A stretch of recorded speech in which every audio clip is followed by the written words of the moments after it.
मोनसे दुखुनांथाव रादाब अर खामनानै सेनाव गसाइगाव बियाबनि फुलकुमारि गामिनि थागिबि रबिन मार्डिनि नख'रा सेवहांगार।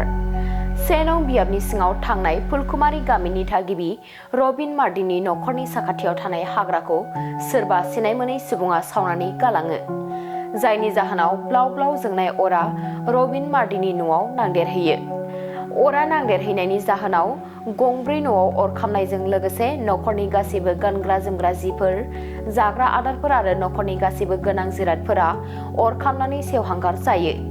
लोगोसेनो थांनाय माखासे सान सिगां 2 नं हावरिया पेटआवबो गंसे नख'राव मोब्लिबजों गंसे न'आव अर खामनायजों माखासे नख'रनि गोनां जिरादफोरा अर खामदोंमोन।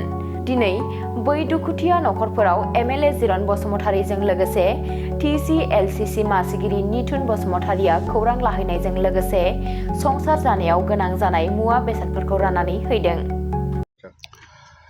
मैया दुखुनांथाव भाबै बे फुलकुमारि गामियाव रबिन मार्डिनि न'आ बहाय खामनानै सयहांगार जादों। गासै गंब्रै न' दङमोन आरो बे न'आव जिखिनि जाग्रा लोंग्रा माइ दै सि जोम गासैबो गासिबो खामनानै सयहांगार जाजोब्बाय। दा बेखौ मैया खोनानानै जोङो दिनै बहाय आङो नायनो फैदों आरो नुबाय थारैनो एखे सिलिंखार जाजोब्बाय। दा बे दुखुथिया नख'रा थानो थाखाय जेबो गैया आरो जानो थाखायबो बिराद उसुबिदा जाबाय। मैयाबो एसे रेसन होफैनाय जादों, सि जोमबो होफैनाय जाबाय आरो दिनै फैनानै ट्रिपालबाव होनाय जादों, मोननै ट्रिपाल लोगोसे गाननो माखासे जि जोम होनाय जाबाय आरो सरकारनि तरफनिफ्राय गासैखौबो अनसुंथाइ होनो थाखाय दा नायदिंगासिनो दङ।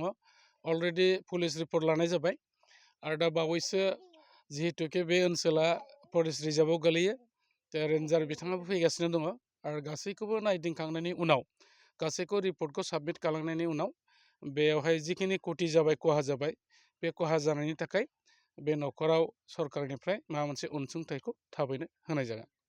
फुंबिलि समावबो गुबुन मोनसे जायगायाव थांनाय नुदोंमोन, मा जायगा?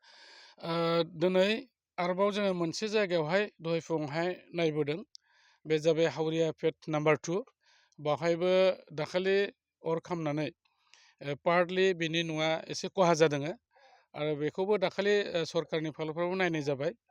नाथाय आङो मोनसे जायगायाव थानायखाय फैनो मोनाखै। दिनै बे गामियावबो थांनानै जोङो नायबोबाय आरो लोगोसेयै बिथांमोननोबो जि जोम जों राननानै होबोदों आरो मण्डल रिपर्टखौबो दिनैनि गेजेरावबो बै नख'रनिखौबो खालामनाय जागोन।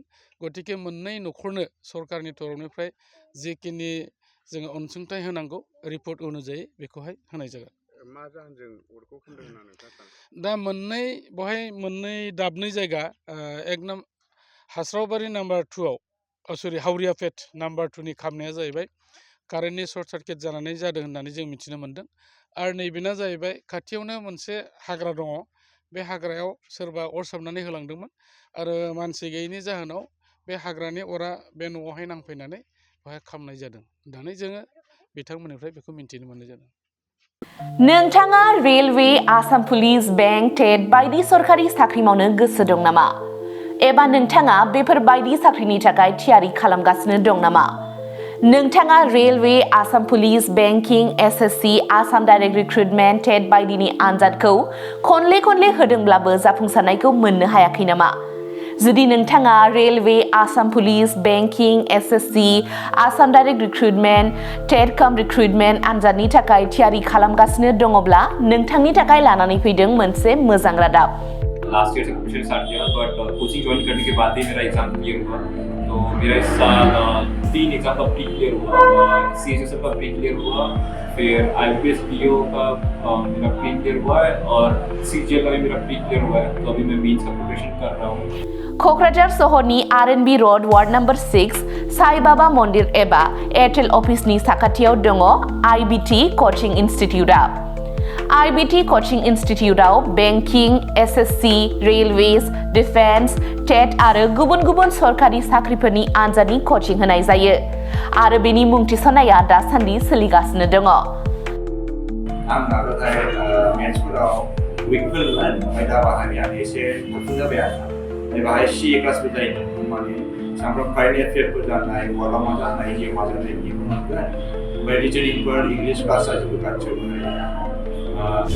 मेरा क्वांट में एक्चुअली खराब था, इसलिए मेरा ज़्यादातर एग्जाम में क्वालिफाई नहीं कर पा रहा था और कॉन्फिडेंट भी नहीं था। जब से मैंने ज्वाइन किया है तब से मैंने क्वांट पे एक्चुअली अभी मैं क्वांट पे अच्छा हूँ और कर भी पा रहा हूँ, तो अभी कॉन्फिडेंट भी हूँ और फैकल्टीज भी बहुत अच्छे हेल्प करते हैं बहुत। RBT Coaching Instituteआव मुं थिसननायनि गोबां मुलाम्फाफोरखौ नोंथाङा मोननो हागोन, जेरै लो course fees, specially daily current affairs classes, lifetime membership card, weekly 5 to 6 days classes, comprehensive study materials, regular online and offline mock test, Make My Exam app, flexible class timings, doubt clearing session. बेफोर गासै सुबिदाफोरखौ नोंथाङा IBT Coaching Instituteआव मोननो हागोन। अब्ला थाबैनो मुं थिसनदो। आबुङै मिथिनो थाखाय 9387277188 एबा 9101325849 आव सोलोंनो हागोन।